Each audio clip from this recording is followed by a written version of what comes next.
Hello everybody, it is Friday, the 3rd of December.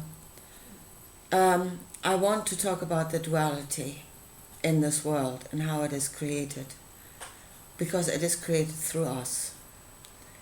The Creator is light, but God creates duality. So did Jesus, a two-edged sword, bringing division, bringing both good and bad. And the way God will always create duality is through that which He knows and that which He doesn't know. Because if He creates an outcome, if God creates an outcome, a set outcome, where this should go, no part knows it all.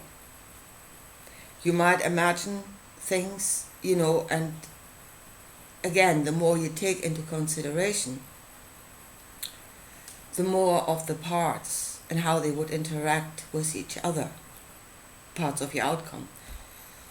The more you take it into consideration, the better the outcome will be, obviously, but you can't know it all. You don't know all the parts to their very essence, and how exactly they will interact. You cannot predict it. Therefore, what you will create will contain both good and evil. And it's really what they're saying, the road to hell is paved with good intentions. There was light in that which you asked, and the darkness is that which you didn't know,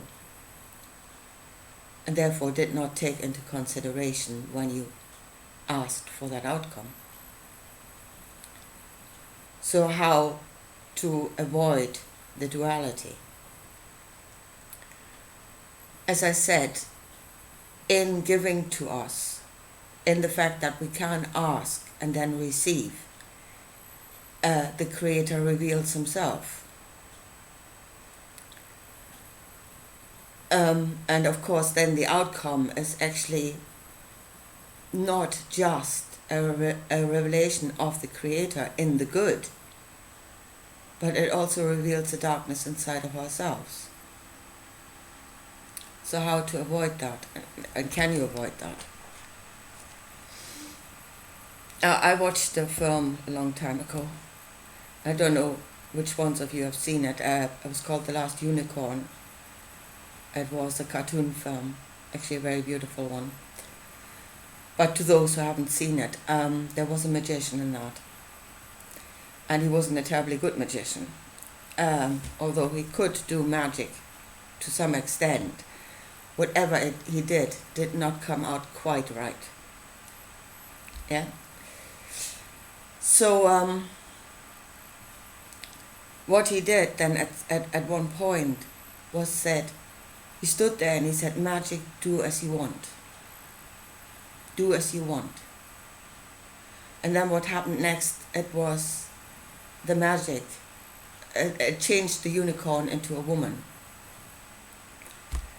And his travel companion was outraged and said, "What on earth have you done? You can't do that." And he said, "It wasn't me. It was the magic that chose the form," which in the end led to a good outcome.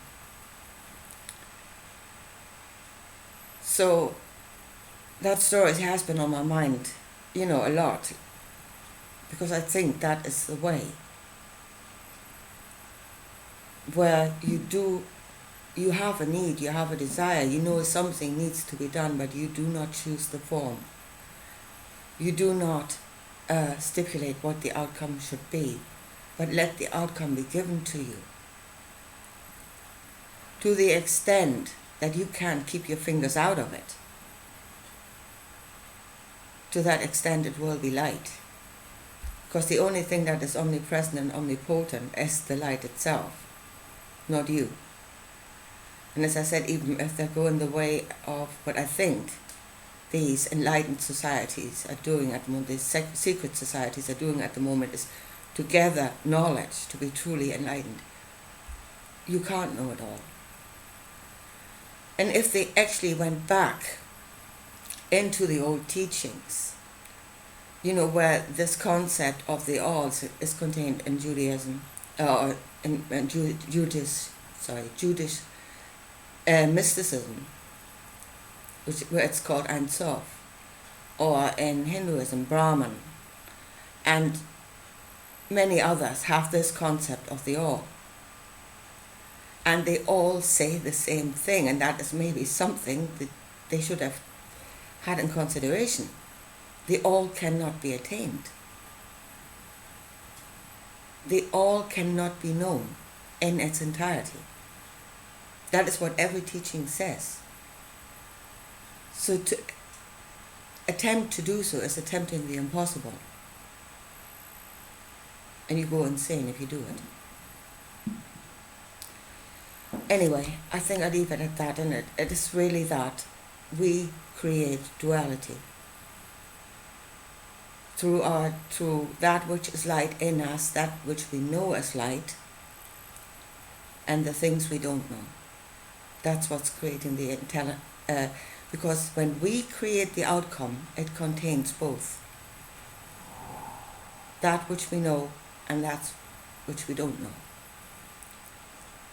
And it's only the Creator that knows all. So that's why I think to create what will be light and will contain no more darkness is not to set the outcome.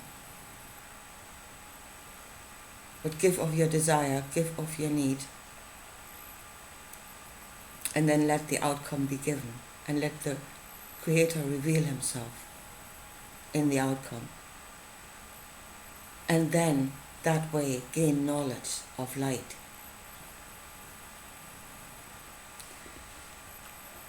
Well, those are my thoughts on that. I don't know if it works, and I don't know if we can work it. To what extent can we actually keep our fingers out of this? Anyway, I leave it at that, and I'll talk to you again soon. Bye.